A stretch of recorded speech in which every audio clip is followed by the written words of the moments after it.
Well, we have passed NFL Week 4, which means, according to the old schedule, at least we would have passed the 1 quarter mark. Currently, it's a little less than that, little less with the 17-week schedule, but the point still remains. 4 weeks in the books, so we have some data on these teams. A lot of our preseason expectations we can put to bed, but it's worth asking now, who's been some of the biggest surprises? This could be a team that either has overperformed or underperformed so far to this point in the season. Team I've been most surprised by is Philadelphia. And maybe I shouldn't have been surprised by Philadelphia. I was just firmly in the Dallas Cowboys are the best team in the division camp, but Philadelphia is legitimately good. And I say legitimately good with the belief that there are no great teams in the NFC. The NFC has a bunch of very good teams and none of them will be great. And that'll make for fun playoff games. It's just none of those teams are great. And in that sense, I bet on team built with offense, which is what Philadelphia is. And I did not think that would be Philadelphia. If you would have came into the year, I would have said Philadelphia is a team that dominates time of possession, uses Devonta Smith in the screen game. They're a team that plays with defense and wins a lot of games by like 20 to 17 scores. No, they're putting up points and winning games. So Philadelphia is the team that I will say I was like the most incorrect on to start the season. Philadelphia is legitimately good. And, you know, saying best team in the NFC is kind of like an oxymoronic statement because I think all of the 5 best teams in the NFC are basically the same. And any of them, if you played each other, they'd all be within 3-point favorites of each other. So I think that Philadelphia has been the most surprising team for myself in the good camp, because I didn't think they'd be as good as they've been.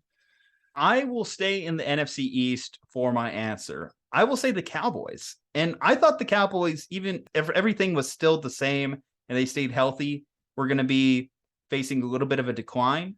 But to this point, they're 3-1 in this season. And those 3 wins have all come with Cooper Rush as quarterback. And no, I'm not going to go on a tirade to say that Cooper Rush should be starting. But I will say that the fact that they do have a winning record while having to deal with that injury at quarterback is really impressive and tells me that this team has potential to do something special when they do have Dak back in the lineup. You're starting off with the math now in your favor. You go into that game, your quarterback back 3-1. That sets you up for at minimum a playoff run, because you're just need 5-6 more wins to go and you're going to already be in that mix. So I'm really impressed with what I saw with the Cowboys, especially having to go through the early season adversity that they have, and being that the Eagles have thrown in this changeup of being so good. That NFC East race, I think, is going to be one of the more interesting to monitor down the stretch run. Yeah, I can't wait for them to play each other, because obviously, like, Cooper Rush has been overperforming expectations because there were no expectations for Cooper Rush. I will say, is Cooper Rush going to get one of those weird contracts when a team drafts a rookie? Because he's 4-0 currently as a Dallas Cowboys starting quarterback. And I know that we can downplay that and make fun of it a little because it seems odd that he is 4-0. But I mean, winning is hard in the NFL, and he's done it.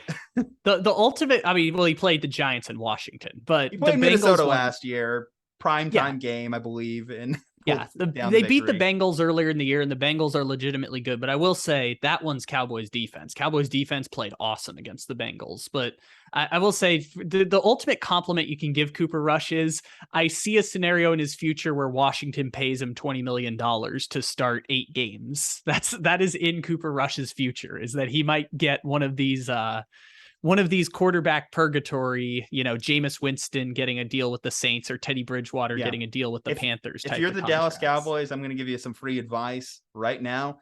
Back when the Niners had Nick Mullins, and Nick Mullins won a few games in the league, and people were ready to trade for him, thought he was the best backup quarterback in the league, and he wasn't. That was the sell now window for the 49ers. I would say keep Cooper Rush on the bench as much as possible before he gets exposed, and some team will offer you a 5th round pick. If Dak comes back at least 3 weeks before the trade deadline and you confirm he's not going to get hurt anymore, trade Cooper Rush. Trade Cooper Rush right now to some sad team, Carolina, some sad team that needs a quarterback. Just sell as high as you possibly can on Cooper Rush. Well, Cooper Rush might be better than Baker Mayfield. We did that video. We can have that. Yeah, just basically, if people are willing to believe that he's one of these fringe starters, like people were saying about Heineke a couple years ago, like if people are willing to believe that shit, then just like dump him for whatever you can get. But yeah, Dallas, good on them. I do want to talk about one team in the AFC, which I find to be incredibly fascinating up to this point, which is the Pittsburgh Steelers, because the Pittsburgh Steelers season is over. It's over. A week, 4 weeks into the season, they are cooked. And not just like the fact that like TJ Watt is hurt, which is awful. And the fact that they have been playing Mitchell Trubisky, who, by the way, I have Mitchell Trubisky compared to last year Ben Roethlisberger. His touchdown interception ratio about the same, only 2 touchdowns, 1 pick. So obviously small sample size. Quarterback rating is 9 points worse than Ben Roethlisberger last year. And his completion percentage is 4 percentage points lower than Big Ben last year. So somehow Mitchell Trubisky was worse than the rotted corpse of Ben Roethlisberger. And their next schedule is Buffalo, Tampa, Miami, Philadelphia. They're going to be either 2-6 or 1-7. And I'm so glad that they made the switch to Kenny Pickett, because if you're going to suck with the first round rookie quarterback. And that's weird to hear from Pittsburgh. In Mike Tomlin's 15 years, they've never had a losing season. It's over for Pittsburgh. The season is over. And while I thought it was a possibility at the start of the year, I said one of these teams in the AFC who we're going to be surprised by is going to go 6-11, and we're all going to be shocked when it happens. That's Pittsburgh, man, because the ceiling or the floor is low for Pittsburgh. They are going to be bad this season. It sounds like you went more the disappointment route when talking about the AFC. I'm going to say disappointment, and I kind of have a little bit of a cop-out answer, but it's going to be the AFC West as a whole. I look around the AFC West, and we thought this was going to be the best division in football. Clearly, the Chiefs are the best team in that division. I predicted that either way going in, but I looked at the Raiders. I thought that there could have been something more there. They have the 1-3 start. They saved their season today as much as they can, staying 1-3 as opposed to going 0-4, which would have just been the death sentence for their season. The Broncos, they're 2-2. But to this point, and I just saw this graphic posted by, I think, by ESPN not that long ago. You look at Geno Smith's season versus Russell Wilson's season, and it is insane. Geno Smith through 4 games, 77% completion percentage. Russell Wilson, 61%.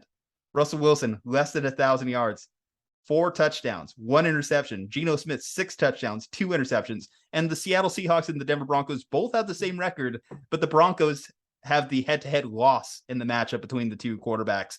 So that they are disappointing. And then look at the Chargers, and the Chargers are disappointing because the injury bug has hit them early on. They're going to have Joey Bosa out for 8 to 10 weeks. So that's going to take a huge hit to their defense, a defense that still is not really good.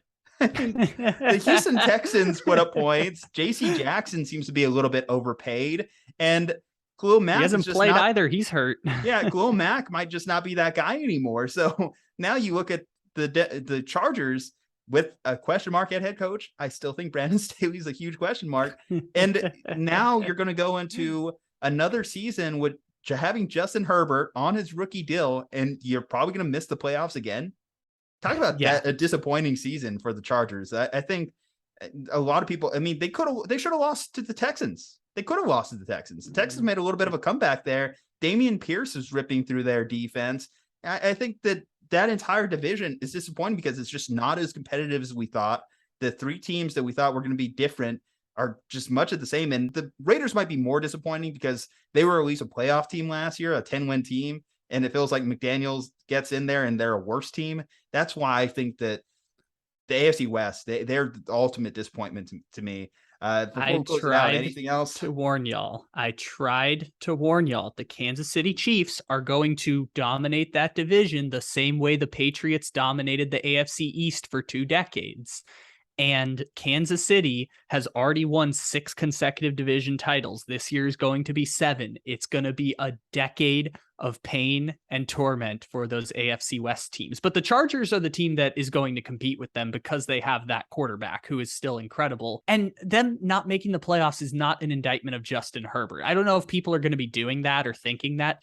It's not an indictment of Justin Herbert at all. But it's not good. It's not good for the team. And I will say, to add to your point, why it's not an indictment on him, clearly he's playing hurt, which mad respect. He's going out there and he's still playing pretty well, all things considered, because you can tell he's wincing every time he throws the ball And deep. an injury that they said is 8 to 12 weeks under normal circumstances, and he's playing through it. Keenan Allen's not out there too, so they've taken hits there. Austin Eckler is not a 3-down running back. I don't care at this point. He's not a between the tackles runner. It hurts the offense because they don't have that type of guy in there. Unlike Buffalo, it's not like Justin Herbert is making plays with his legs, so they don't have any type of running game too. So that's just going to be a thing that they just need to fix. They need to get a running back in that room. They need to get their guys healthy, and they need to get Brandon Staley out of Dodge. And double down by the fact that the strength of the Chargers offensively behind Justin, I know Keenan Allen's a Pro Bowler. I know Eckler's a Pro Bowler. They have last year a rookie all-pro left tackle named Rashawn Slater and a all-pro with the Packers center, then Pro Bowl center named Corey Linsley. Linsley has only played in 1 game this year. Slater played in 3 before he went out for the season. So the Chargers, you could legitimately argue the 6 best players on the Chargers have either already missed significant time or are going to miss significant time, because we're talking about Linsley, JC Jackson, Joey Bosa, Rashawn Slater, Keenan Allen, and Justin Herbert. Like, that's legitimately the 6 best players on the Chargers are either out for season, have missed games to start the season. Like, the Chargers are just a catastrophic amount of injuries, and that's not Justin Herbert's fault. But this is sports talk radio. You're going to hear people all off season be like, the Chargers haven't made the playoffs in 3 years with Justin Herbert. This is an indictment of this great quarterback. No, like, you can explain each of the seasons for the Chargers and why they won't make the playoffs. I still think they might make the playoffs this year, but it's a long shot. If they don't, like I said, Staley, axe, gone. Get him out. Do it. You'll be better off for it. And if you're Dean Spanos, stop taking chances on first-year head coaches. You need to bring in someone with a little bit of equity if you want to. Oh, well, but Dean Spanos is the cheapest MFer you're going to find. No, if Dean Spanos can save a pretty penny, he'll do it. I know, but now is not the time to be cheap. You have Justin Herbert on his rookie deal. This is the time that if you want to spend on a head coach, spend on your head coach. You will be rewarded. Payton? Sean Payton. You tell me Sean Payton wouldn't love the opportunity to work with Justin Herbert for the next 10 to 15 years? It might be the best he can get. The options are Herbert or Arizona or Dallas. Well, Sean Payton, what is that? That's a 10-year, $100 million deal? Something along those lines? Probably. I don't know. The Dolphins were offering him $25 million a year. So it might be more than that, but even still, like, Dean Spanos has the money. I mean, there's question marks about his financials, but Dean Spanos has the money. All these teams are worth billions of dollars. Like, you can pay Sean Payton whatever you want. There's no salary cap on coaches. Like, just don't be cheap, you MFer who I hate. And also, you've made my life better by making the Chargers leave San Diego. I'm a 5-year recovering Chargers fan. I want all of you who are in abusive relationships with your teams to know that there is hope on the other end. I found hope in Patrick Mahomes, and he will dominate the Chargers for the next 15 years, and it will bring me the joy that I lost when they took my team from San Diego. All right, guys. Who has been your biggest surprise? Who's been your biggest disappointment? Drop below in the comment section. We'd like to hear your thoughts. Leave a like on the video. Subscribe to the channel. Follow us on social media. From Juju and Kyle, stay safe, happy, and healthy. We'll see you on the next one.